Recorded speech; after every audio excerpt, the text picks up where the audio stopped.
Ladies and gentlemen, welcome to Machine Learning Monthly for July 2025. I'm Daniel Burke, Machine Learning Engineer. This is a video walkthrough of a text-based newsletter I send out once a month covering the latest and greatest in machine learning, but not always the latest. So if you want to read it, feel free. The link's below. You can sign up for free. Otherwise, there'll be plenty of timestamps. And of course, it's been a big month. So let's get into it. July 2025, already on the other half of the year.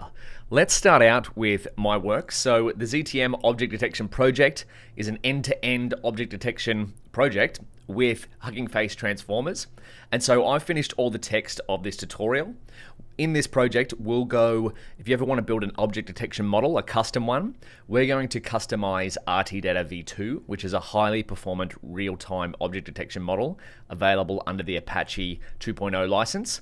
So we'll start with the data set of our own custom data set. I've created this from scratch, and we're going to build Trashify. Then we'll customize our model, and then we'll deploy it to a demo that other people can try. So if we have a look at where our demo is, this is the Trashify demo v4, and it's v4 because I've been through a few iterations of this. And like all good cooking shows, I've got an example here. I just went for a walk, picked up a piece of trash. The goal of Trashify is to detect the bin, detect the trash, and detect a hand or a trash picking item. And then if someone gets all three of those, they get +1 point. So the idea here is you could imagine a mobile app running this model and then incentivizing people to clean up their local area. So if you're looking to build that type of workflow or that type of object detection model, of course, this could be any objects that you want. I've just decided to make it a fun project. All the text and code is open source at this website, learnhuggingface.com. But the video course I've finished recording, and I've got, if we have a look at this, 64 videos in total, where we step through every single line of code here. So stay tuned. They'll be on the ZTM website shortly. That's where the video course is going to go. But check that out. That's what I've been working on lately. Leave a comment below if you'd like to see any other projects here on the learnhuggingface.com website. And let's now jump into from the internet.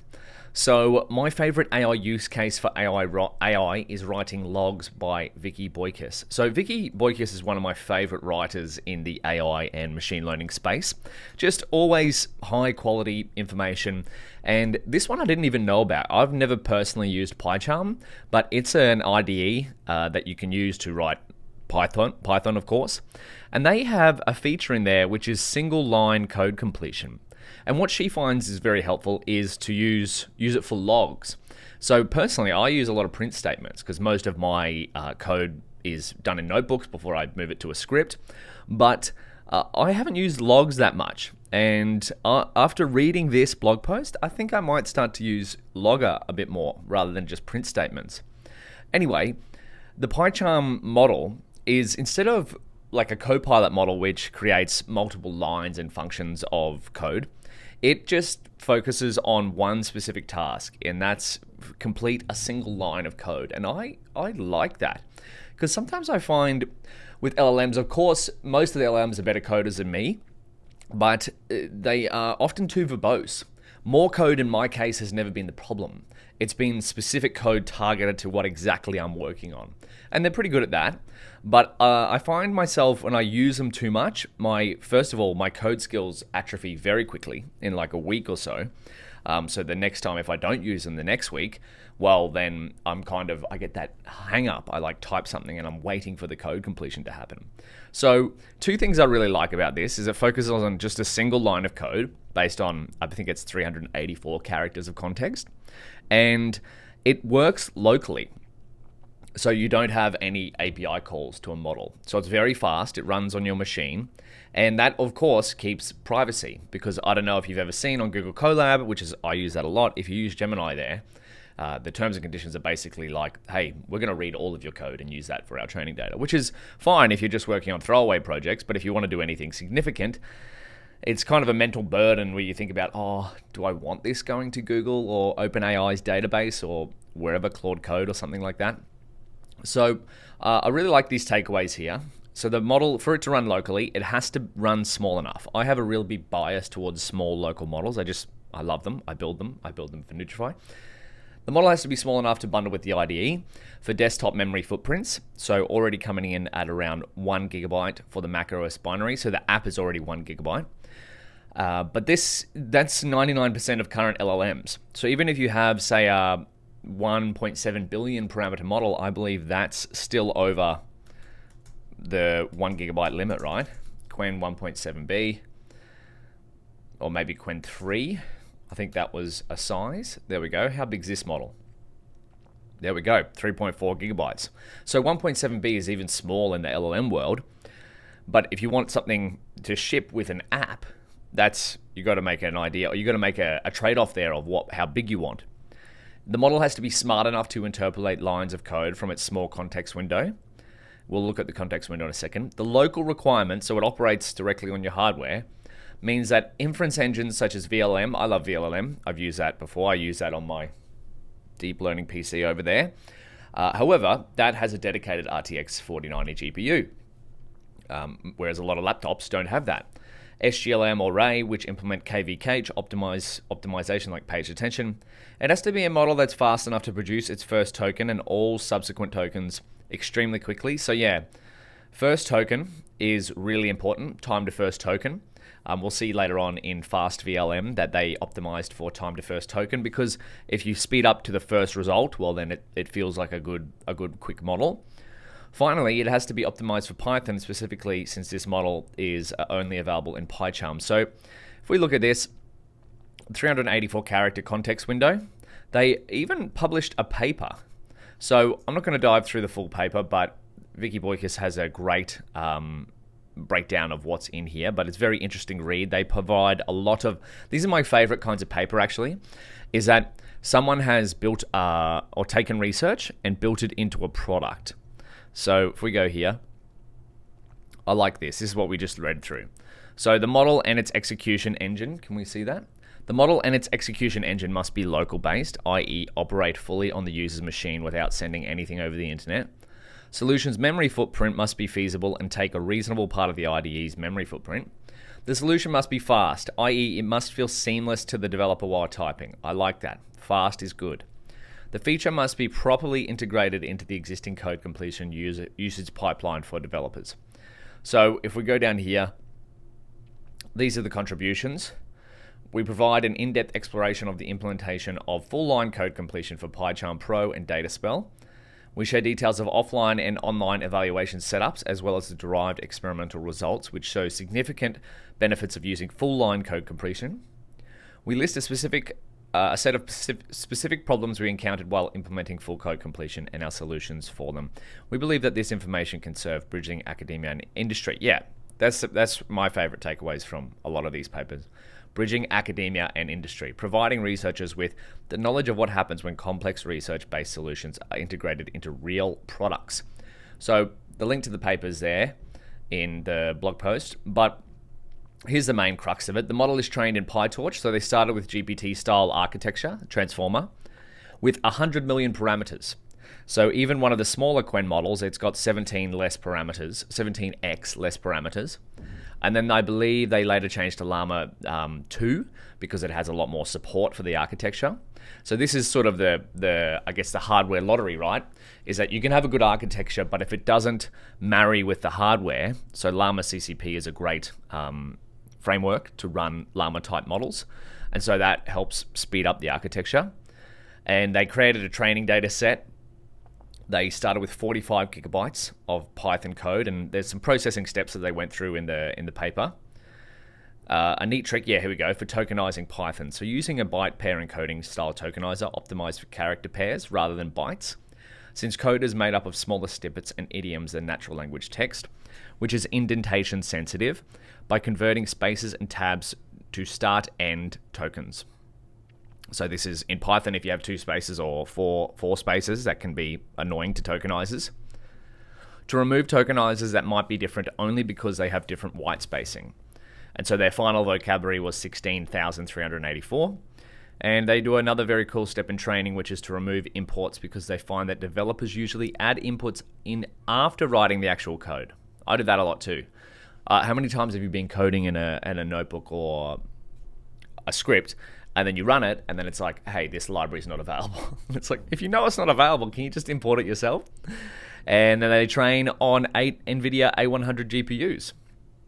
So there's a lot more here, but of course there's some, that's just the training, right? But then you got to prepare it to deploy it. So they quantize it from FP32 to int8, which compress the model from 400 megabytes to 100 megabytes.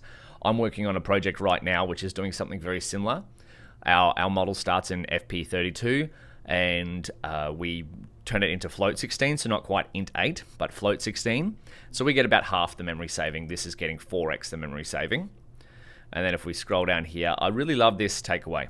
This is my favorite. So in LLM land, there's both a place for large generalist models. So when you're like Claude or GPT-4 or Gemini or something like that, you kind of need to cram everything into one big model. And of course, you got the compute and the parameter space to do that. But if you're in product land and small product land, there is still a lot of space for small models. And while much of the rest of the world writes about the former, I'm excited to also find applications built with the latter. So with a small model, you get the benefit of controlling basically the whole thing end to end. So you can build really cool workflows. Like in Nutrify, we have the food not food model, which just gives a live preview of whether food's detected or not. Very small thing, but it feels more user friendly. So great blog post there, and great paper there from JetBrains, and summary from Vicky Boykis. Go and subscribe to her newsletter, and check out her blog. There's some excellent writing there on the world of AI and data. Now let's jump right into the next one. We have Cloudflare helps creators block AI from scraping their sites. So this is a collection of 4 different articles. I won't read through all of them, but what it's essentially saying is the way AI models are trained at the moment is they basically scrape the entire internet. So there's a database called Common Crawl, which is an open source repository of the entire web. So there we go, 250 billion pages spanning 18 years. Free and open corpus, cited in over 10,000 research papers, 3 to 5 billion new pages added to every month, which is crazy amounts of data. But what the big thing with GPT-4 was they basically worked out scaling, and they could train on the entire internet. Now, if you have a website like I do, mrdburke.com, you might not necessarily, there's my beautiful dog 7, may she rest in peace, you might not necessarily want your data in an AI training model. You might, that's okay. But what Cloudflare are doing with Declare Your AI Independence is Cloudflare are kind of like the shield on the internet, or they provide a lot of internet level services. You might have gone to a website and had a Cloudflare powered capture. This is who's crawling your website, and there's pay per crawl. So they've introduced a number of different features here that if your website, you don't want it necessarily to be read by a bot. So if we scroll down here, have a look at all the bots that are crawling your website. GPT bot, that's just reading every website. Claude bot, that's for Anthropic. Meta bot, Amazon bot, ByteDance bot, Apple bot. If you don't want all of these reading your website, you can update robots .txt file to say, hey, something like disallow certain things. But a lot of crawlers can basically ignore that. And so Cloudflare are implementing features that you can go, hey, here's my domain. If you see some web traffic to my website that looks like one of these bots that you usually see, stop them instead of letting them just read all of my information and put it into their training data. On the other hand, if you just want your website to be indexed in an LLM so that someone can just go, hey, GPT, who's Daniel Burke and what does he write about? They can scrape all your website. So I think that's really cool. It might be a little bit too late in the sense that everything from prior to now, before these features came out, is now scooped up in a large LLM database somewhere and probably just keeps getting used. But it's a step in the right direction, and it also enables you to, the pay-per-crawl is interesting to me. So if you're writing good stuff or you're putting good information on the internet, one of the ways you could probably get paid for it in the future is to go, hey, if you're an AI bot, you want to read my website, you have to pay 10 cents per article or something like that. So something to think about for a monetization way in the future. Not guaranteed for now. Of course, it's still all new, but really cool to see that implementing at an internet scale from Cloudflare. Up next, we have Google DeepMind embedding the entire Earth. So global scale satellite embeddings. That's what Google DeepMind's AlphaEarth Foundation models does.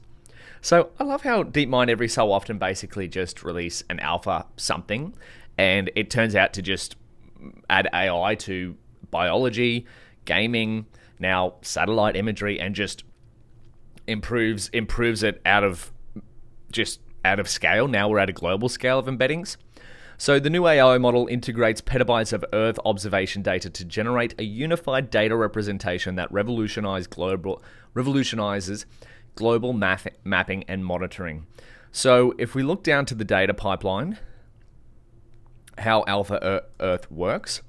So AlphaEarth Foundations provides a powerful new lens for understanding our planet by solving two major challenges: data overload and inconsistent information.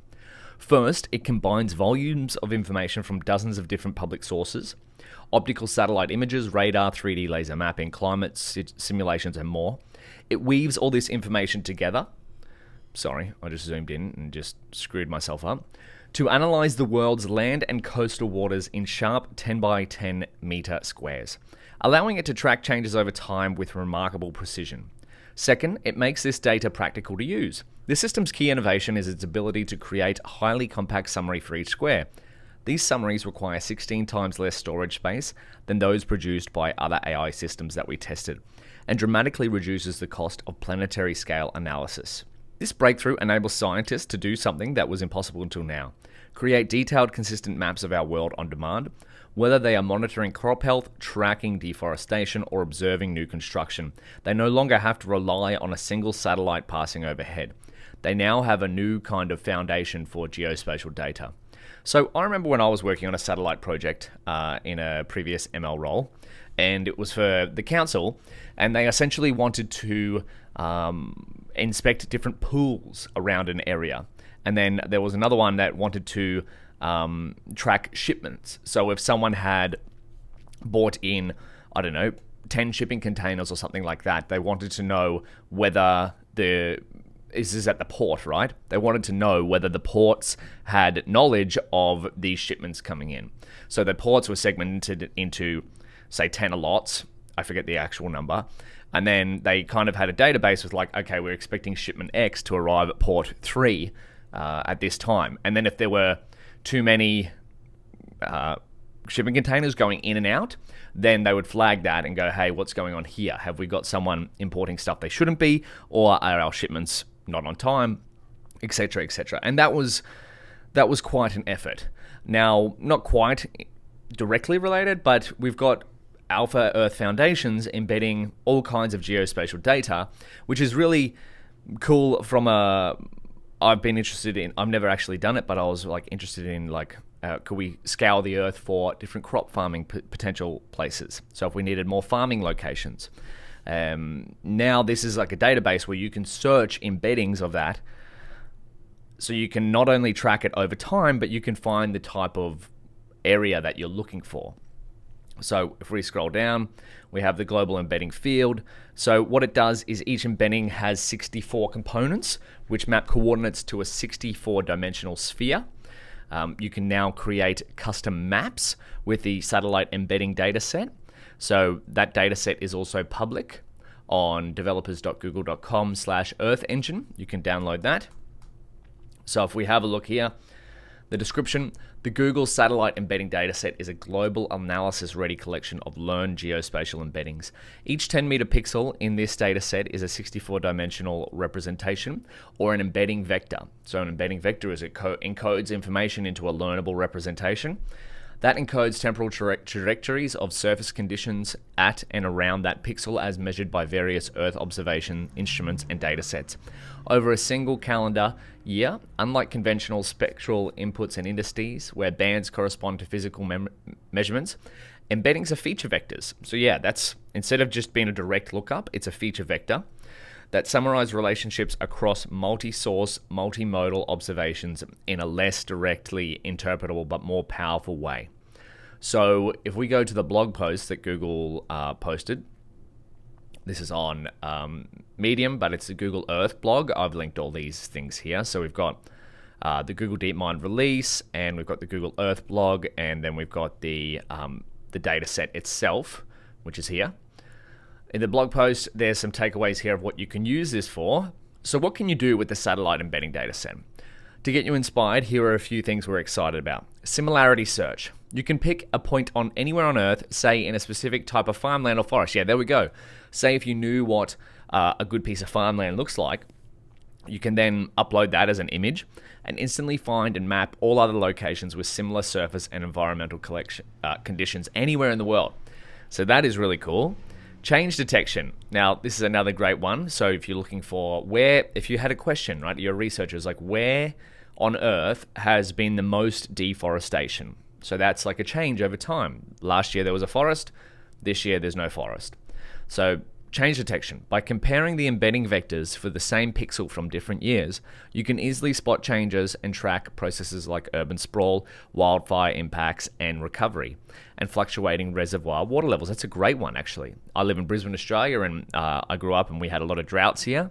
So that would be interesting to monitor how did the reservoir water levels change from a satellite perspective over time. Automatic clustering. Without any pre-existing labels, you can use clustering algorithms to automatically group pixels into distinct categories. This spatio-temporal segmentation can reveal hidden patterns in the landscape, differentiating various types of forests, soils, or urban development. Smarter classification. You can create accurate maps with far less training data. For example, instead of needing tens of thousands of labeled points to map crop types with more conventional inputs, you might only need a few hundred per class, saving time and compute. So this is transfer learning. If you have a global embedding already, to me that reads it similar to if you're building an image classification model and you, rather than training it from scratch, you train it, you transfer learn from a model that's already pre-trained on ImageNet. So now you have not ImageNet, you have basically EarthNet. So really cool release there from Google DeepMind. Up next, we have Apple with a blog post discussing how they built FastVLM. Now, I mentioned this in ML Monthly May, FastVLM, there we go. So they have an example app and a research paper, which has already been out on GitHub. So FastVLM TLDR is a model that is VLM that runs on device, which is what I'm really interested in. I love this. I would love to build one of these myself, so that's a longer term project for me. But there's a paper there. But now they have a great blog post, which is very readable. But it essentially talks about what they worked on. They wanted to be, because it's FastVLM, we spoke about this before, of making it fast, is when you start to increase the vision resolution. So the problem here is if you ask a question with an image, which is what a VLM does, if you have a low resolution image model, obviously there's not much pixels to deal with. So even if we tried to do this ourselves, what does the street sign mention? If we try to look at this image, well, I kind of know that it says do not enter because it's a red sign, and I'm biased because I've already read the blog post. But then if we put the high resolution model, we can read that it's still not 100% legible, but it's much more legible than the small one, right? However, the problem is when you increase resolution, the time or the latency goes up quite substantially. So this is number of pixels, and if we look here, that's milliseconds in terms of how long the vision encoding takes. Because a VLM, how does it work? Encode the image, encode the text, marry them together in a layer, and then produce the output in a decoder. So what they did was they created FastVit HD, and so what it does is it improves the vision encoding speed compared to other models that are typically used in VLM systems. So SIGLEP is one of the most common models. I use that almost every day in my work. So SIGLEP, if we have to get to the same score, it takes about twice the time. Actually, if we look here, 160 milliseconds, so nearly 4x less time for 1 point less. But then to get higher, so this is FastVit. But I believe they made it even quicker again. So this is FastVit compared to VitL. FastVit's also a good model. That's available on, that's a vision encoder. FastVit, that's available on Apple GitHub. they created FastVit HD because they found FastVit was good for basically normal quality images, but of course, as we saw before, we want high quality images in our model.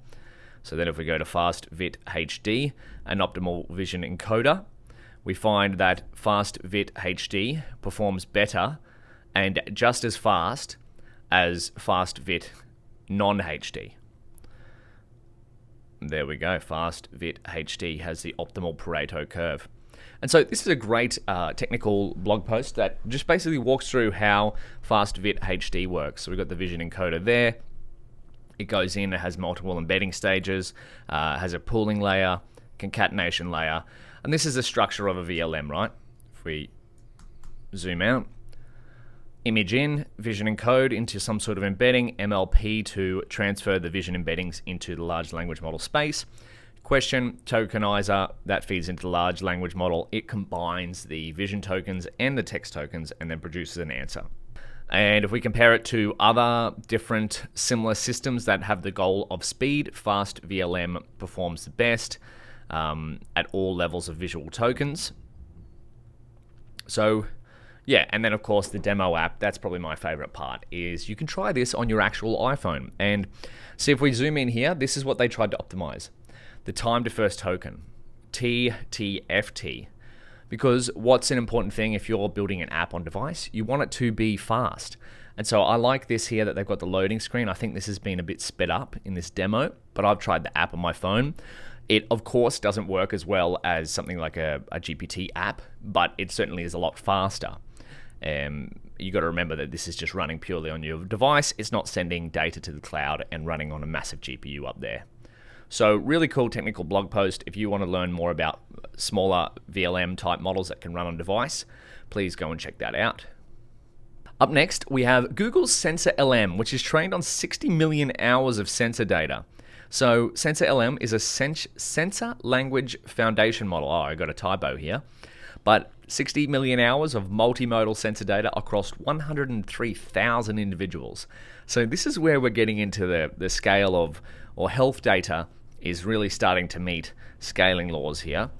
So what they did is they took a bunch of pixel watches from, where was it, 103,000 individuals, and they took all of the health data. I believe they, of course, scrubbed it from identifiable stuff, so it's just raw numbers on a page. So they got heart rate, temperature, steps, EDA, and probably a bunch more. And then if we have a look at the multimodal sensor data, it's kind of all over the place, right? But this is where, well, to my eye it is, but this is where large-scale foundation models really thrive. They create text generation from that. So say, for example, your heart rate was up during a workout. That would be a text-based information there, or say your body temperature increased, same thing, during or in the morning or something like that. And so what they did was they trained a foundation model on that using two different types of training. So the pre-training was a sensor encoder, the text encoder, cross-attention, and a contrastive loss to make SensorLM. And now we have different capabilities. So we can do zero-shot sensor understanding. So given this sensor data, what is it most likely related to? Similar to CLIP, how it's contrastive language image pre-training, except this time we're contrastively training sensor information with text information instead of an image with text. And then we can do sensor level or sensor text alignment and retrieval, few shot learning and task-specific fine-tuning, and then sensor caption generation. So given this sensor data, write a caption about what the person was doing. So there we go. Contrastive learning. So the model, the SensorLM architecture builds and unifies prominent multimodal pre-training strategies such as contrastive learning and generative pre-training. Contrastive learning. The model learns to match a segment of sensor data with its corresponding text description from a set of options. This teaches it to discriminate between different activities and states, e.g. distinguishing a light swim from a strength workout. Generative pre-training. The model learns to generate text captions directly from the sensor data. This equips it with the ability to produce rich, context-aware descriptions from understanding the high-dimensional sensor signals. So that's really cool.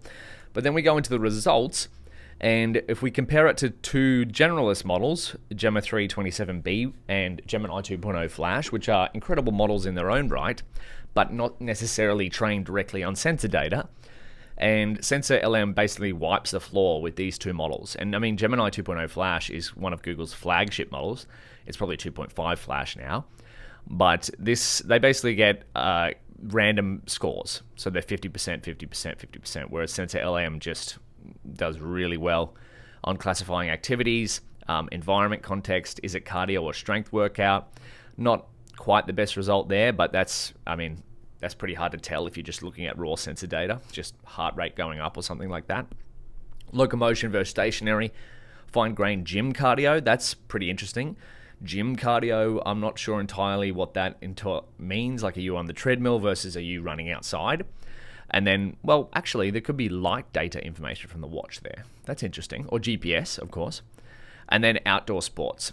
So in zero-shot human activity recognition, SensorLM demonstrates strong zero-shot capabilities across tasks, while baseline LLMs perform near random. Yeah, see, there you go. Near random, so basically guessing at 50%.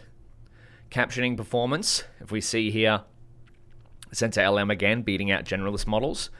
And if we have one example, we have the input wearable sensor data here. So this is raw information. I mean, if I looked at that, I'd be like, I'm not sure what's going on here.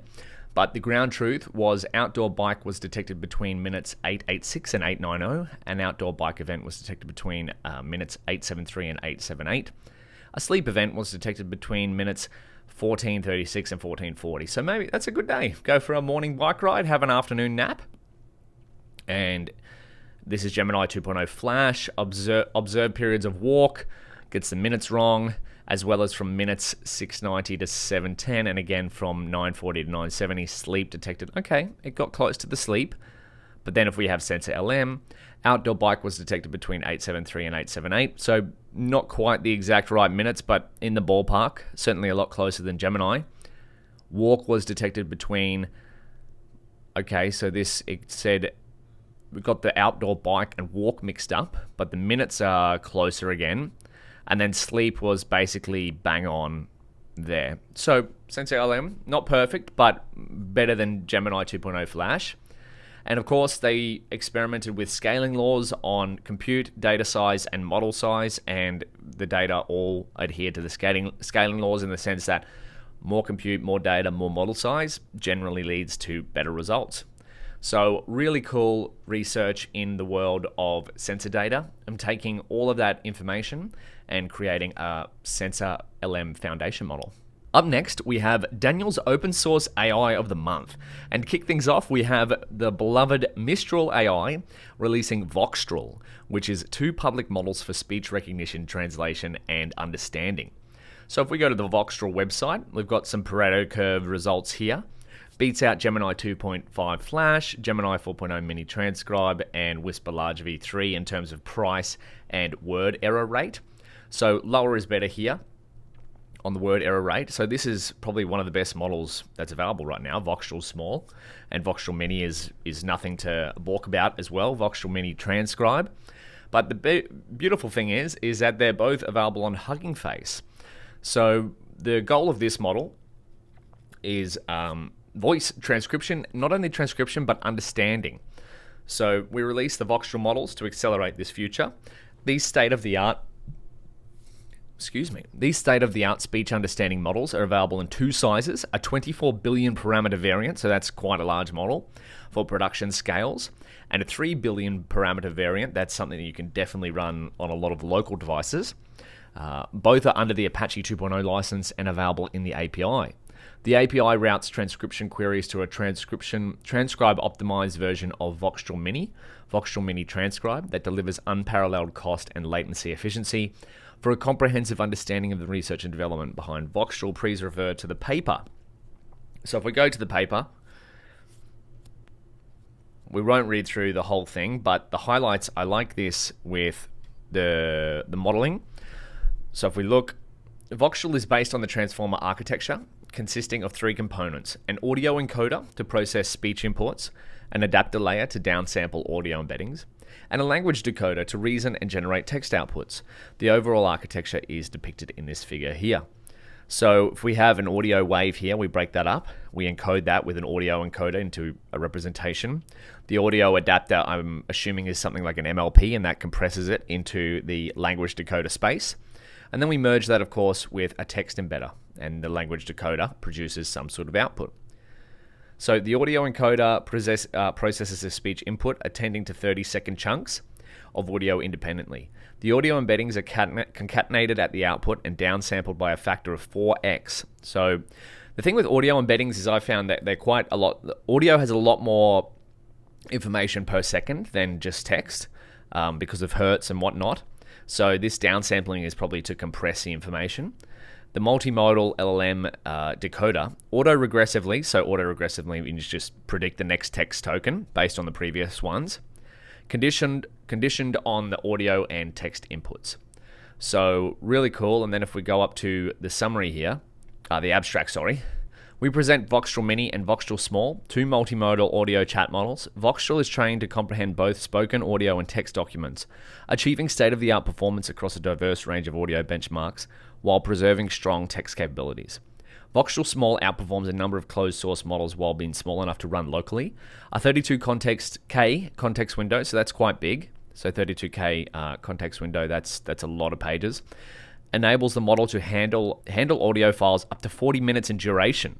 That's a long audio conversation. Not quite a full podcast, but you could break it up. We also contribute 3 benchmarks for evaluating speech understanding models on knowledge and trivia. Both Voxtral models are released under the Apache 2.0 license. So if we go to Hugging Face, we can see the 3B and the 24B versions there. Oh, give it a little one a like.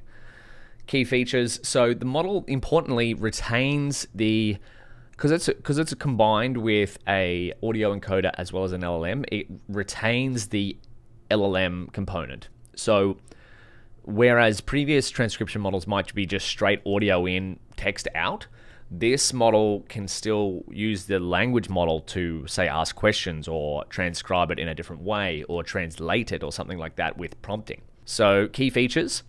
So Voxtral builds on Mistral 3. So this is, we'll just read the 3B one and I'll let you read the 24B one. Dedicated transcription mode. So Voxtral can operate in a pure speech mode to maximize performance. By default, Voxtral automatically predicts the source audio language and transcribes the text accordingly. Long format. With a 32K context window, Voxtral handles up to 30 minutes for transcription, 40 minutes for understanding. Built-in Q&A and summarization, supports asking questions directly through audio, analyze audio, and generate structured summaries without the need for separate ASR and language models. Natively multilingual, automatic language detection, and state-of-the-art performance in the world's most widely used languages. Function calling straight from voice, that's really cool. Retains text understanding capabilities of its language model. So really cool here. If we look at the ASR word error rate on a bunch of different languages, it achieves basically state-of-the-art or on par with the best models there. And then it still retains the text understanding. So Mistral Small 3.1 here is text only. So Voxtral Small is the version of, but this one has audio as well, is within 1 point of Voxtral Small 3.1 on all of these different benchmarks here. So let's try it out. Let's go to see if we got a demo here. Voxtral. Okay, let's record some audio. What can we record? Let's go here. Hello, my name is Daniel Burke, and I am here testing out the Voxtral transcription demo. So the way I understand it is Voxtral is an audio encoder that marries up an LLM from Mistral, and it combines the audio and text inputs to create a language model decoder to produce outputs from a voice input. So it can transcribe, it can do Q&A, it can do summarization, and we're here today going through Machine Learning Monthly for July 2025, and I am very impressed with how far audio automatic speech transcription models have come. So I was kind of making that up on the fly, but let's see. Oh no, hopefully that didn't delete. Let's see how it goes. Who remembers what I said? And again, I think this is using the small one. There we go. Hello, my name is Daniel Burke, and I am here testing out the Voxtral transcription demo. So the way I understand it is Voxtral is an audio encoder that marries up an LLM from Mistral, and it combines the audio and text inputs to create a language model decoder to produce outputs from a voice input. So it can transcribe, it can do Q&A, it can do summarization, and we're here today going through Machine Learning Monthly for July 2025. And I'm very impressed with how far audio or automatic streets, wow, that is cool. So it's as you see, a live demo. That's a great model. Now, I believe there's one last thing to go through here we got coming up. So they have in the future, so of course, these are already great models to begin with, but they want to improve their models with speaker segmentation, audio markups such as age and emotion, word level timestamps, and non-speech audio recognition. So that's cool. That's really cool. So incredible release from Mistral. If you need something that's really good at ASR, go check it out. Up next, we have LNAI, which they introduce FlexOlmo, a collaborative LLM training paradigm. And I'm not gonna lie, I read through this and I'm still getting my head around it, but I think it sounds like a cool setup. I don't know how well it would work in practice, just because the whole premise is like if you're getting, so let me just explain. FlexOlmo is a mixture of experts model, which say the big thing in machine learning and LLM world is if you have private data, you probably want to keep that data private, right? So the goal of FlexOlmo, as I understand it for now, is you have a public model and then you can train multiple experts. So one on science, one on health, and one on banking, for example. But all of those data silos can remain private. And then you can take just the weights and fuse those into FlexOlmo. And so that way, if someone or an entity wanted to contribute their data but still keep it private, so you want to say, for example, you're a science company or a health company or a banking company, finance company. You're like, hey, I want to do some common good. I want to train a large language model to be able to understand health better, but I want to keep all of the data private. I just want to share the knowledge. And then FlexOlmo is designed to take all of these experts in different fields and combine them into a mixture of experts model. And then basically the overall model, FlexOlmo, is better than the sum of its parts. So if we go to experiments, so if we look at here, FlexOlmo, so best individual expert model. So FlexOlmo basically outperforms the individual expert model when it's combined. So when all the experts are combined, it tends to do better. And so that's really cool. So if you're interested in how potentially that future language models at a global scale could work, you could imagine like each country could potentially create its own open source language model, but the data remains private, and then we combine that into one universal FlexOlmo model that everyone can use. So really cool research out of AI2. Up next, we have Franca, which is a collection of open data, open model, and open training. Here we go.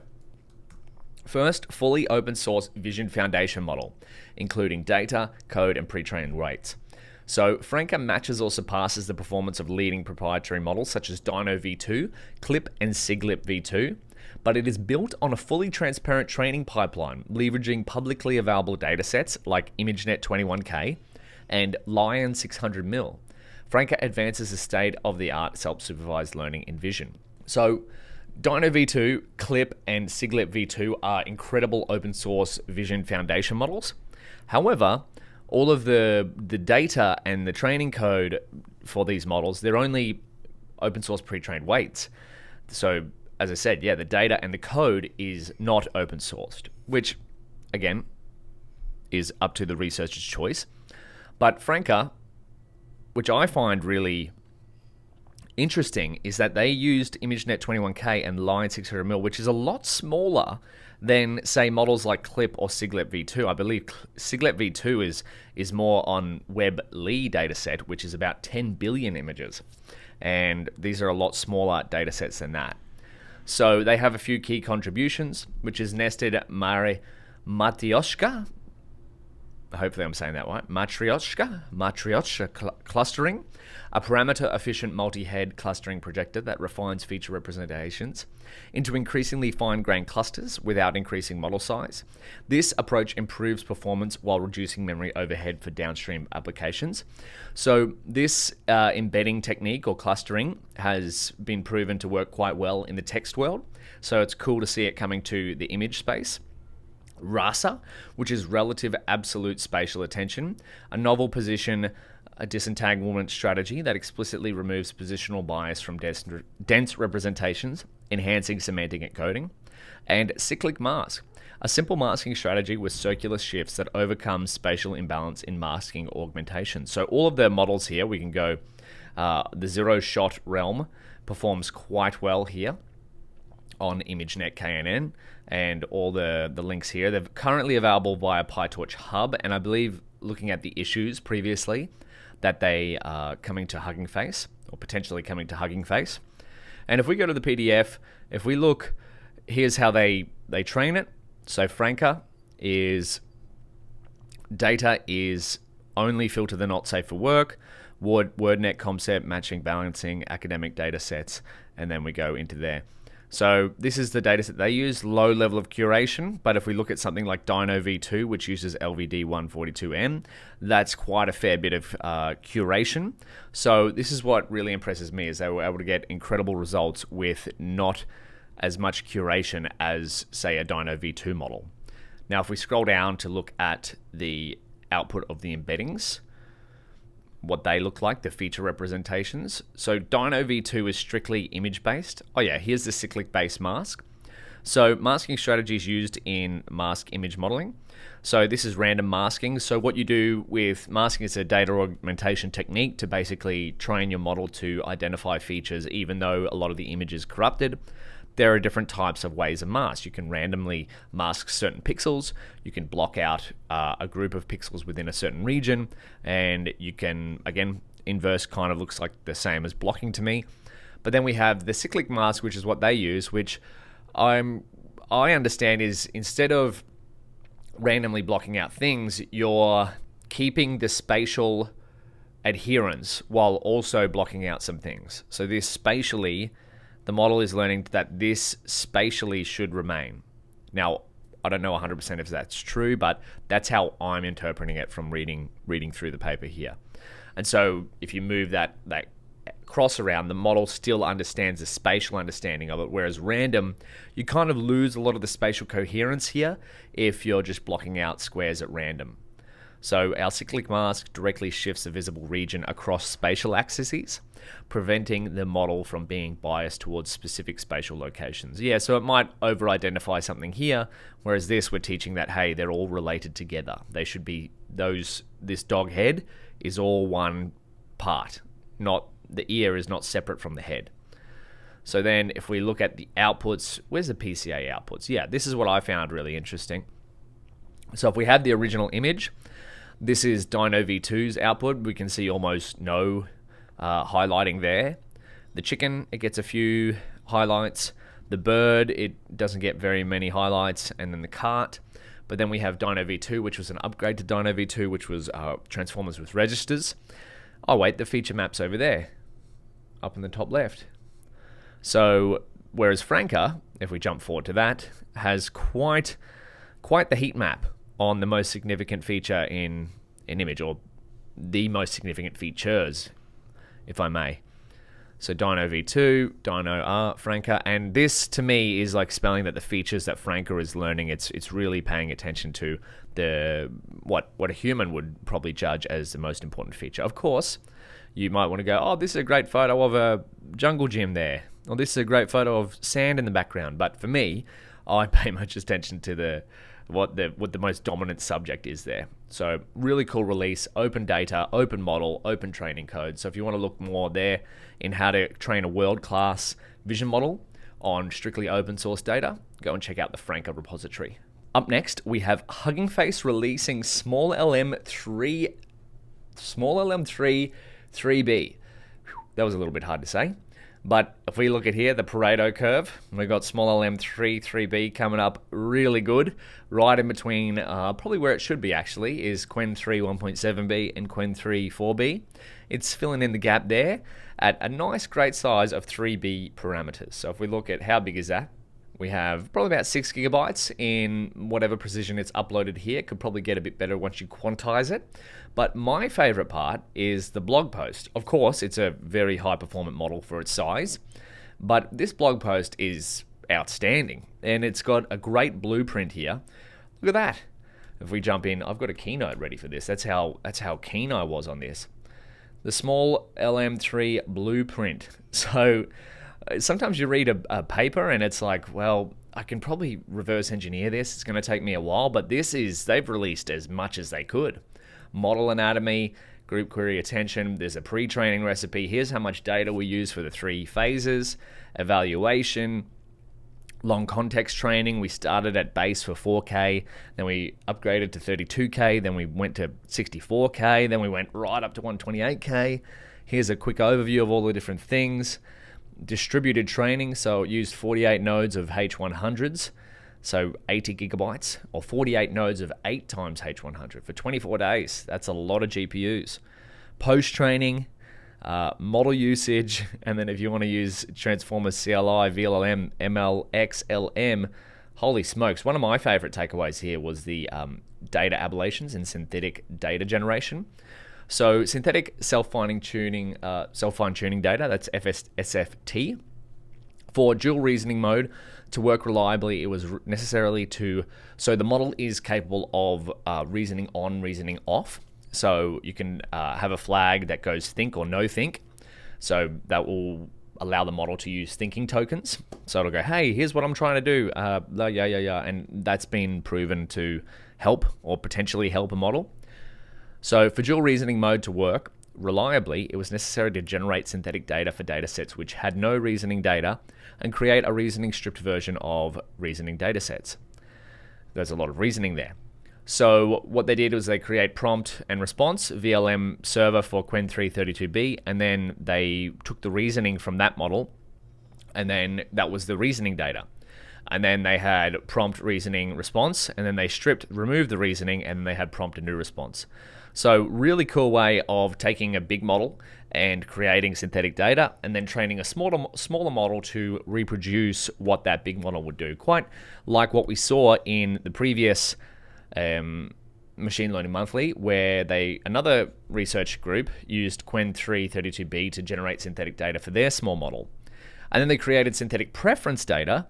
So for the preference data, they created a reinforcement learning algorithm APO that for the data set, they put the same prompt into 2 models. So the Qwen 3 32B, again, quite a performant model, big model.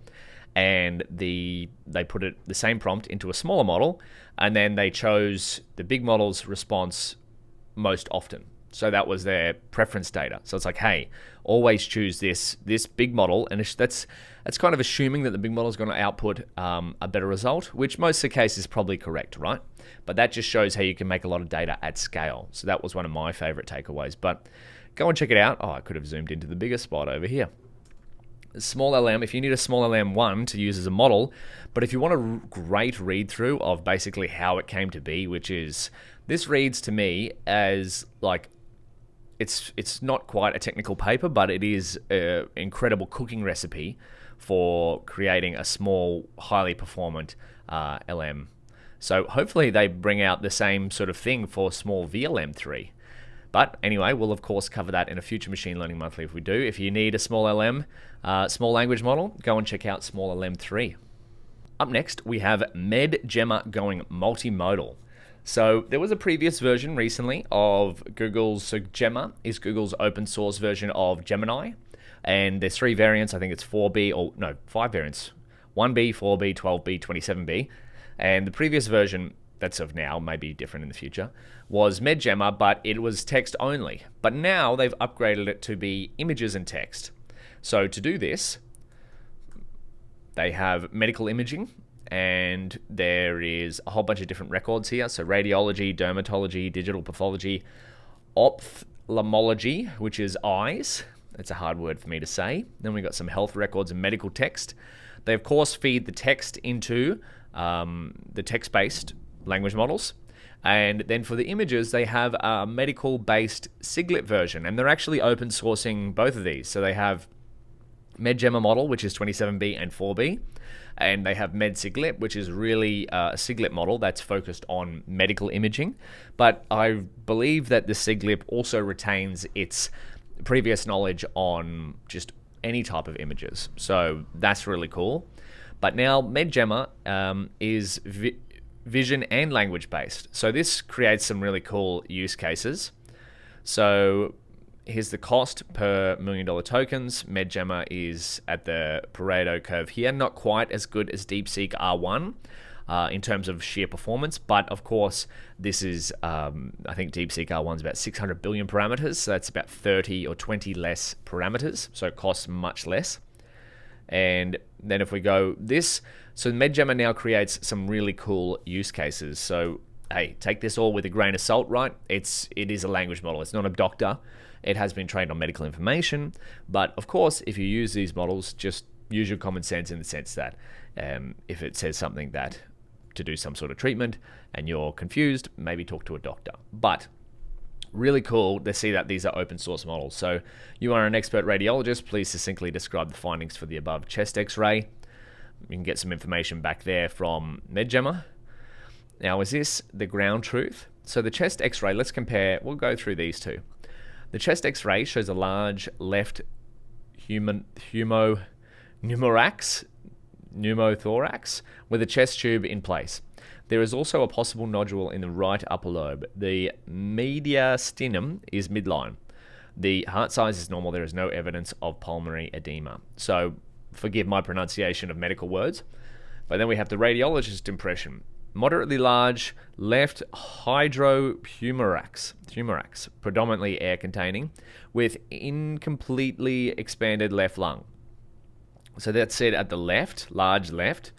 If persistent, consider X vacuohumorax trapped lung condition. Multiple right lung nodules, highly suspicious for metastases. Okay, they said something here about the right upper lobe, possible nodule in the right upper lobe. So again, I'm not a radiologist or a doctor, so based purely on text, it's kind of similar. I would say the radiologist impression sounds a little bit different though. Now, if we go onto the skin photo here, what do you think is the most likely condition in this image? Keep your answer brief.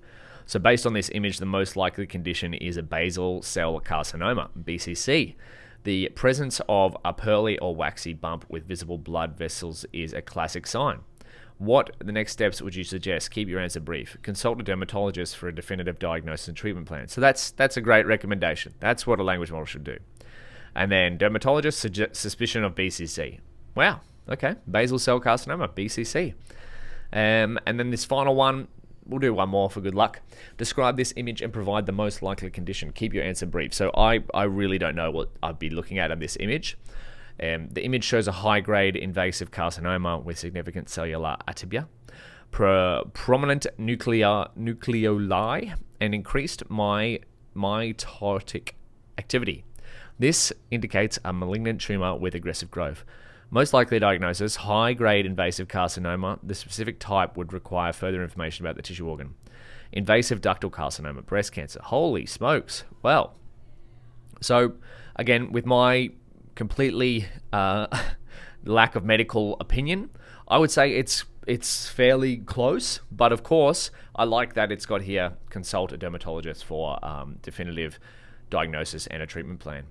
And then we have MedSIGLIT, which is, if you just want the vision encoder, not the language model, a specialized image encoder for healthcare. So MedSIGLIT was adapted from SIGLIT via tuning with diverse medical image data, including chest x-rays, histopathology patches, dermatology patches, and fundus images. So fundus images are, I believe, the back of the eye. Yes, it is. And histopathology, which I think is, those purple images that we saw before. So that is the microscopic examination of tissue. Okay, histopathology. Allowing the model to learn nuanced features specific to these modalities. Importantly, we took care to ensure that MedSiglip retains strong performance on natural images on which the original Siglip model was trained, maintaining its versatility. So MedSiglip is ideal for traditional image classification, build performant models to classify medical images, zero-shot image classification, classify images without specific training examples by comparing image embeddings to the embeddings of textual class labels. So really powerful use case for Siglip in general, and now this has come to the medical field. Semantic image retrieval, find visual or semantically similar images from large medical image databases. So if we go back to the article, we have MedSiglip and MedGemma 4B and MedGemma 27B. They are both available on Hugging Face. So big shout out to Google for open sourcing those models. If you want to go use them and check out how they go in the medical field, there's also some really great demos if you want to check those out too. Up next, we have upgrades to Roboflow's RF-DETR. So this was, I believe, again in May 2025, or potentially an earlier ML monthly, where RF-DETR released, or Roboflow released RF-DETR, which is a SOTA state-of-the-art real-time object detection model, which I really like, because if you've ever dived into object detection, which I have been doing a lot with my recent project, object detection model, I always found it confusing that YOLO is, if you get into object detection, you'll find YOLO algorithms, but if you get into the license of those models, it can be quite prohibitive with what you want to work with. So if we go to, this is learnml.io, my blog post as well, another one of my blogs, Apache 2.0 or MIT license object detection models. I've collected 3 well-performing models that I've tried here. RF-DETR, they've released the upgrade to that. So previously it was already best in class, and now they've made it even better. So there's 3 different models, nano, small, and medium, and they've pushed it to, I don't believe they have the previous results here. But if we look at this Pareto curve, we got nano model performing at 67% or 67 map 50. And then if we compare that to, say, YOLO 11, so the biggest YOLO model is performing about the same level as the smallest RF-DETR model. And then if we go to the biggest RF-DETR model, which is the medium version for now, I believe the large and the extra large models are on the way. They're still in training, but that is performing at the moment is the state of the art for real time on MS Coco. So if you need a really good and fast object detection model, go and check out the RF-DETR GitHub repo. The models are available open source. There's code here for inference. There's code here for predicting, and there's also code and examples for training a model in their documentation. And if you want more open source object detection models, I'll keep this page updated, but this is just on learnml.io and Apache object detection models. As you can see, RF-DETR is already there. We use RT-DETR because that's available in Hugging Face in this project here, which is real-time detection transformer. So great release there from the Roboflow team. Thank you for that. Oh, and I almost forgot, there is a Roboflow computer vision leaderboard, which if you're finding it hard, which I do, to keep track of which model's doing the best on terms of the Coco benchmark, now we've got this. So if we sort by parameters, maybe we sort by parameters. There we go.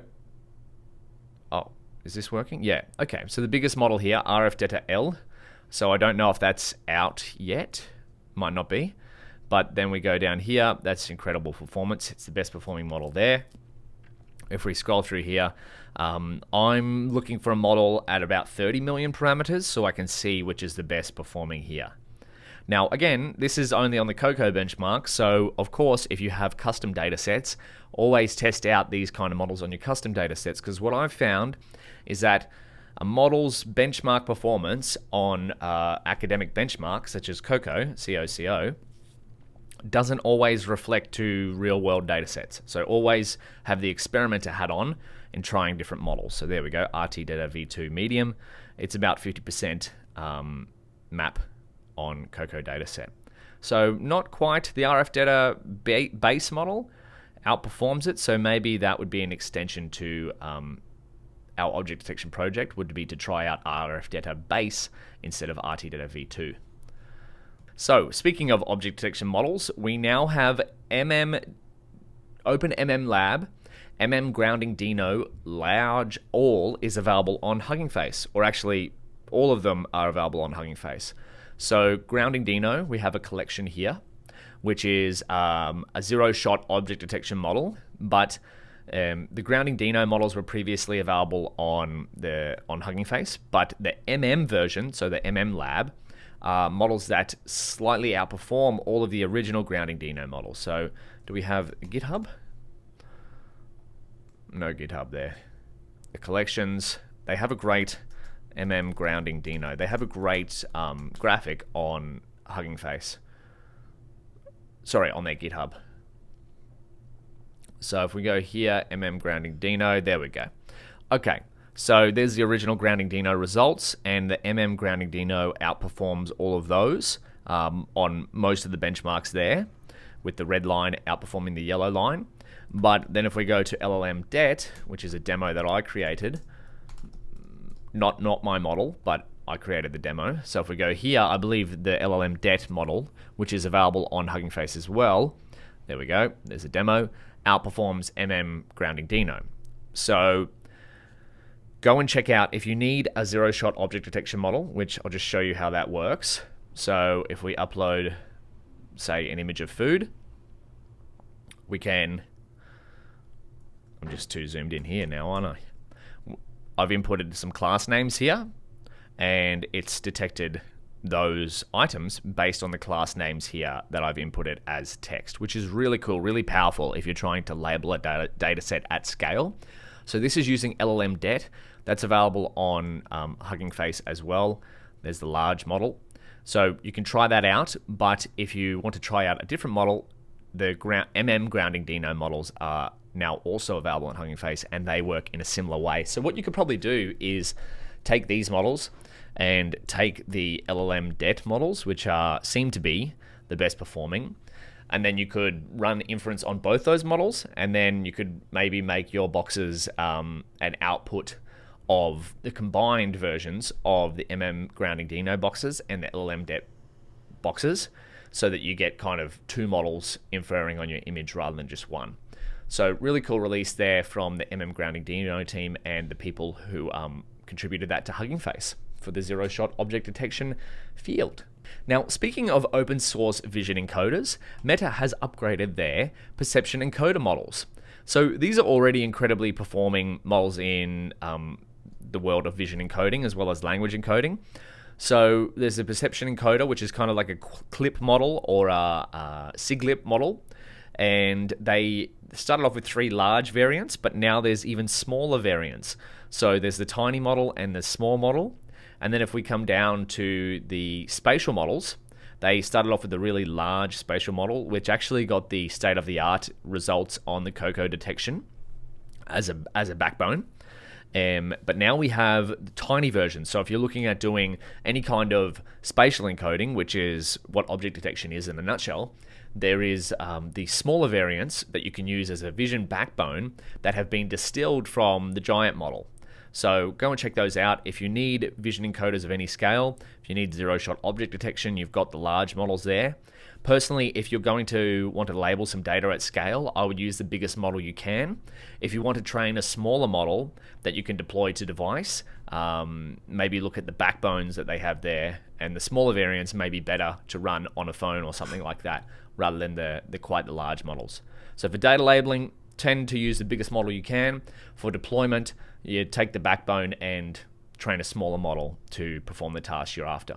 So really cool upgrade to the Perception Encoders library, perception models from Meta. And oh yeah, all of those are available here, and you can use them through the Perception Encoders or Perception Models library repository, or the OpenClip library. So a bunch of OpenClip just hit 3.0, which includes a few different models. There's SIGLIP version 2, and there you go. There's a Perception Encoder Core Big G, which I believe, yes, slightly outperforms the SIGLIP model, SIGLIP V2 best model. So you can compare those two. Personally, I've found that SIGLIP 2 performs better on my sort of data, but of course, maybe that'll be different for your sort of data. Up next, we have a cool paper from Apple. This is one of my favorite ones, which was, all of them are favorite ones. This is Daniel's Open Source AI of the Month. But this is using another resource where a resource doesn't exist, and I like that a lot. So, overcoming vocabulary constraints with pixel-level fallback. So, this is a paper that essentially took an English-only LLM and used pixel-level tokens instead of actual tokens to expand its vocabulary. So if you say, hey, translate this text to English, but the LLM doesn't have the tokens for that text, in this case Hindi text, what it did was it fell back to a pixel-level network, so a vision encoder, and encoded the text into vision tokens, which fed to the LLM, rather than expanding the tokenizer. So, does that make sense? So it's like, hey, this is English-only LLM. The tokenizer is, say, capped at a certain level of, like, let's say 20,000 tokens.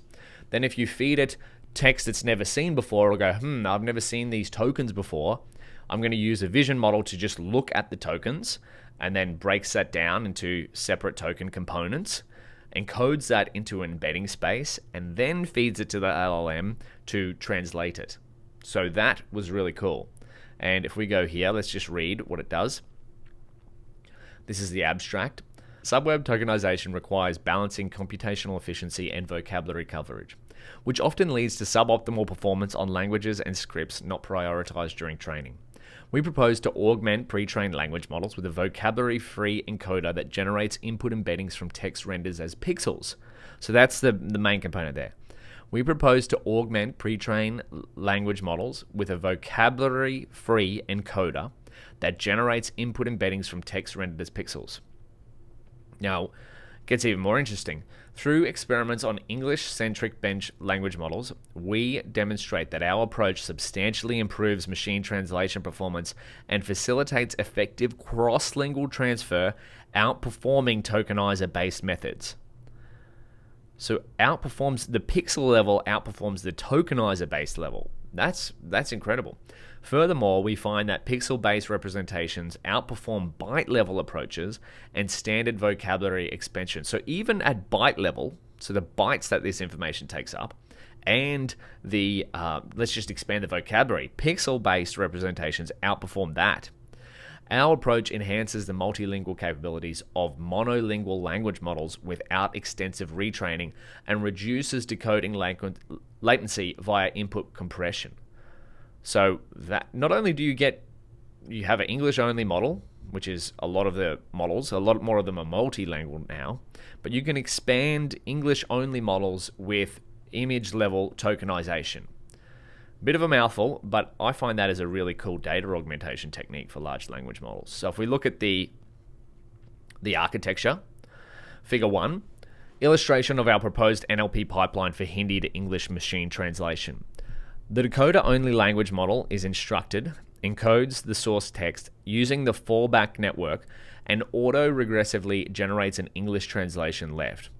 Inside the fallback network, the text is segmented into a list of words rendering into image patches containing character bigrams and projected into patch embeddings.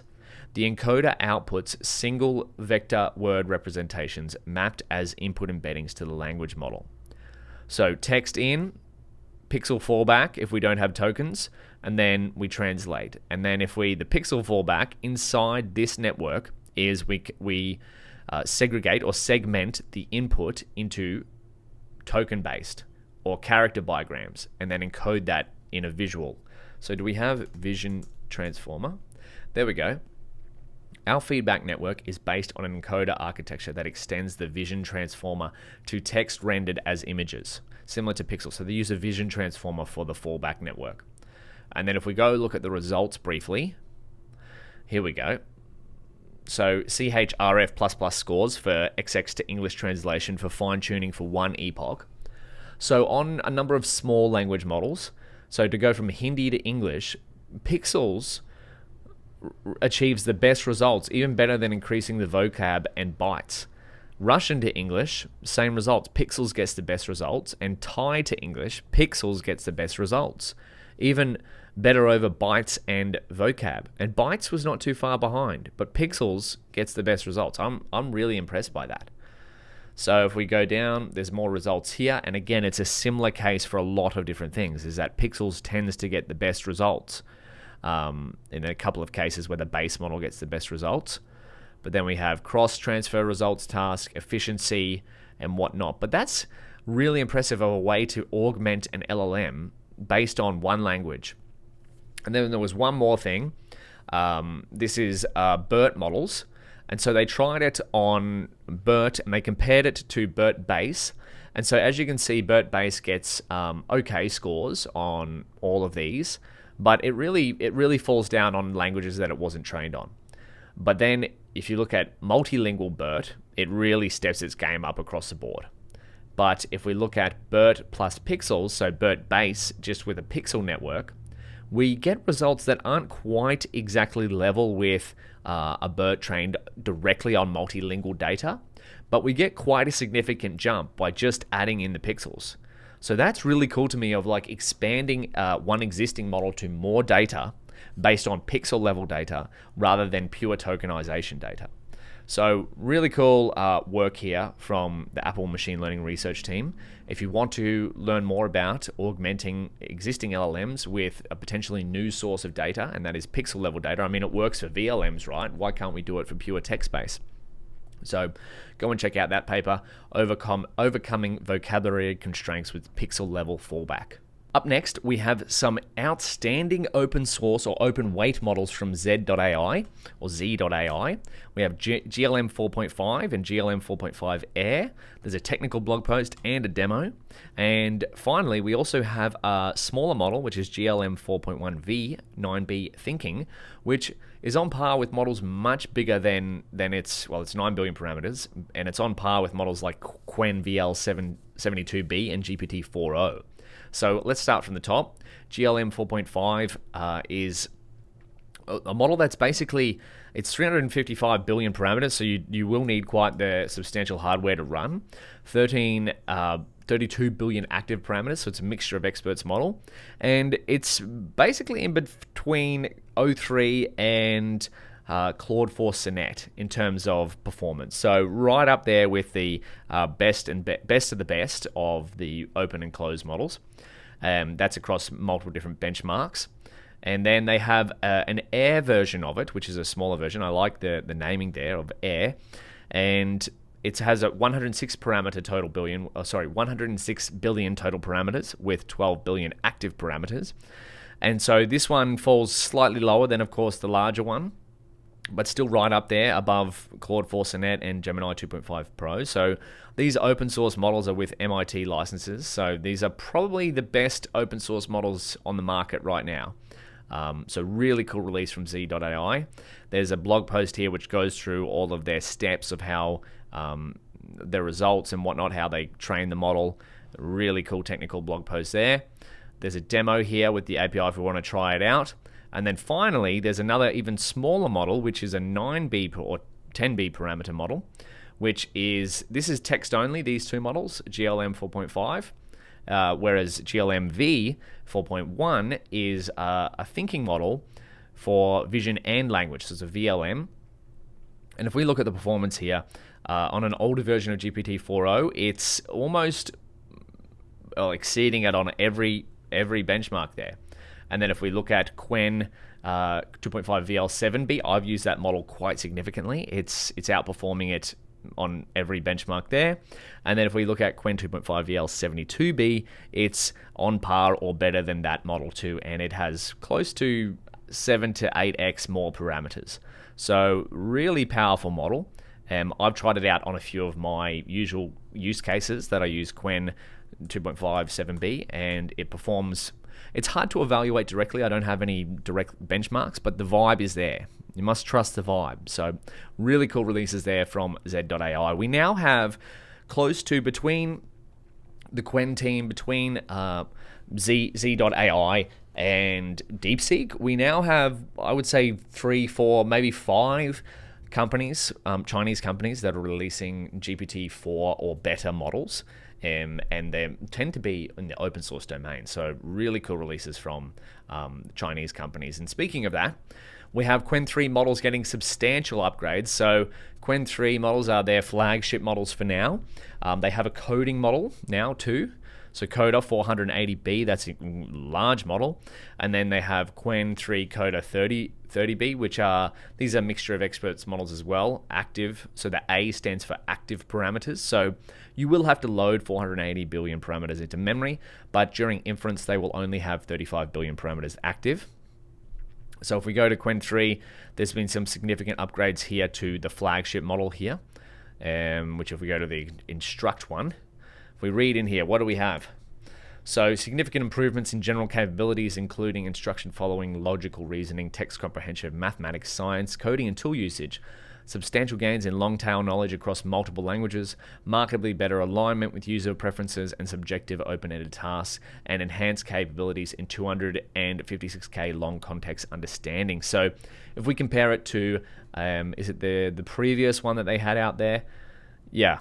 So just leaps and bounds above their previous version. They must have found a really good training and data recipe. Kimi K2, which was a model we saw in the last Machine Learning Monthly, which was 1 trillion parameters, and it's just Qwen 3 235B has really skyrocketed there. And then if we go Claude Opus 4, it's above that even on a lot of different benchmarks here. So if you need another, you basically got the pick of the market right now if you need a really good performing open source model. It's available on many different inference providers as well. So this provides one unified interface to query the model. If we go here, check out those. Really great. And then of course those updates extend to their smaller model as well. So that's a 235B. The 30B model gets the same level of updates there too. So not quite as good as performance as the flagship model, the higher level model, but really looks at Gemini 2.5 Flash. So it's about on par with Gemini 2.5 Flash, the smaller version. So that is a really cool release. And even OpenAI GPT 4.0. So incredible models, incredible upgrades from Qwen and Z.ai. Thank you very much for the release. Finally, for open source of the month, we have a small but mighty OCR model. Now, this is the best OCR model I've tried outside of Gemini 2.5 Pro. Across the benchmarks, apparently it performs better than all of those models anyway, but I really like what they've done here. So if we go through some of these examples, what you'll get is not only extracted text, extracted formulas, whatnot, but you'll get reading order, which is probably one of the most important things for a file. Is you can see the 0 there at the start, which is the title, and then you get numbers like an enumeration of what the reading order or what the model is predicting the reading order should be. And so if we extract data there, that way you can format, you can take this PDF and go, if you have the reading order, you can have a formatted markdown document which has the correct output there. So works on many different types of data, even works quite well on tables. So that's in the history of OCR, that's always been a tough problem. And what my even more favorite thing is the model is on Hugging Face. There's a demo. It's 1.7 billion parameters, LLM foundation model. Now, this is saying 3 bil parameters. What's going on here? So maybe it's closer to 3 bil. 6 gigabytes rings true in it being 3 billion parameters. But even then, that's still a small model compared to some of the most larger models, and you can run it locally. So if we look at all the benchmarks here, we've got expert VLMs, which basically is the bold number is the best. So it's the best on almost every benchmark except for 3 or 4. And even then, it's within a couple of percentage points of the best model. So there's Gemini 2.5 Pro, which is the second closest compared to Debao 1.5 Thinking Vision Pro. And then even here again on even more document benchmarks. But of course, we always want to try these things. Let's see. Oh no, the demo's here. So this is, you can go the live demo there. Now we need a PDF, of course. So let's go to attention. Attention is all you need. and we're just going to take a screenshot. So it's not even a PDF, it's actually an image. I'll save that. And then for the dots.ocr demo, I'll just get the desktop, upload this file. So it's got some prompt. You can, because it's got an LLM, it's a Vision plus LLM backbone with OCR. You can actually prompt it, but let's just use their default settings and see what comes up. Now, if this takes a while, I'll speed it up and then I'll return the video once it's finished. Okay, so that took about 45 seconds on this demo. Now, I'm not sure if it's running on a GPU or not. I can see it's running on their custom URL here. So probably a lot faster with a GPU backend. But if we zoom in to the OCR results that we get here, look at the bounding boxes. They're incredible. So I think this is 0. There we go. 1 page header, section header, text, section header, text, footnote. That's correct. It's a footnote. There's a little line there, and then page footer. And then if we go over, notice that the reading order, we've got 0, 1, 2, 3, 4, 5, 6, 7. And then if we have a look at the markdown render, we have the archive over there. Let's just compare one thing. I'm not going to go through text by text. So the code should be 1706, and this is horizontal, by the way. Vertical text 03762V7 CSCL 2nd of August 2023. Wow. And then we have the correct order. So without going through every piece of text in here, this looks pretty good to me. Our model achieves 28.4 BLU. Our model achieves 28.4 BLU. And 3.5 days on 8 GPUs, 3.5 days on 8 GPUs. So really cool, small. This is where OCR is heading towards its ChatGPT moment, right? We've had in the past some incredible, maybe I have to create a blog post of the best OCR models that I've found. So NanoNets released their one recently, which is also a really powerful, this one has support for images, I believe, and watermarks and checkmark boxes. So NanoNets OCR is another really powerful OCR model, but hats off to the Red Note High Lab team for releasing dots.ocr. It's, in my experience of trying OCR models for the past couple of years, it's one of the best I've ever seen, including bounding boxes to begin with. So that's a really cool release. If you needed a great OCR model, be sure to try out dots.ocr, MIT licensed. Up next, we've got a couple of notable releases. I haven't listed Grok 4, but that came out. Grok 4 is from X.AI, and it blew through some benchmarks. I personally haven't tried it out because it's almost LLM overwhelm at the moment. But the vibe I got was that it's incredible well on benchmarks, but some people had experienced that it overfits in terms of day-to-day usage. So again, I personally haven't been hands-on, but that came out from X.AI as the best performing model. This is a release. The genai-processors library is a interesting release from Google Gemini, or the Google team. Now, the release blog post is, I think it's like the first, how do I even word this? Because it's such a new thing. It's like if we're going towards a world of LLMs and you have multiple sources of data, multiple streams of data, so text, audio, vision, whatnot, this is kind of a library that tries to unify all of those into a modular processor parts. So as you see here, breaks down complex tasks into reusable processor and part processor units, which are easily chained or parallelized. I can't say parallelized to create sophisticated data, workflows, and agentic behaviors. So the graphic here is, say you had an input part, you might process one part, or you might parallelize it, or you might run it directly, or you might break it into multiple workflows. So this is, I think, like where we're going to see the sort of the world of agentic workflows go through, because it might not just be text in, text out. Of course, you're going to have video stream in, text in, video stream out, image out, all that sort of jazz. So if you're looking to see where the future of processing data, of course, is a first release, but if you're looking to see where the future of data pre-processing goes, be sure to check out the genai-processors library. And I think it's tailored towards the Gemini API, but of course it is open source, so you can probably customize it to whatever LLM you desire. And then another notable release is that OpenAI's ChatGPT released study mode. So they released a blog post for it. Essentially what it does is you can turn ChatGPT into study mode. Wow, that was a good summary, Daniel. And then what it will do is it will help you, it won't just give you the answers to questions, it will help you investigate it further, which is a great resource for students. I personally just like creating my own study notes. I'm not used to this workflow yet. Again, maybe I'm just an old timer. But if we go to my favorite takeaway from this was Simon Willison's takeaway from it.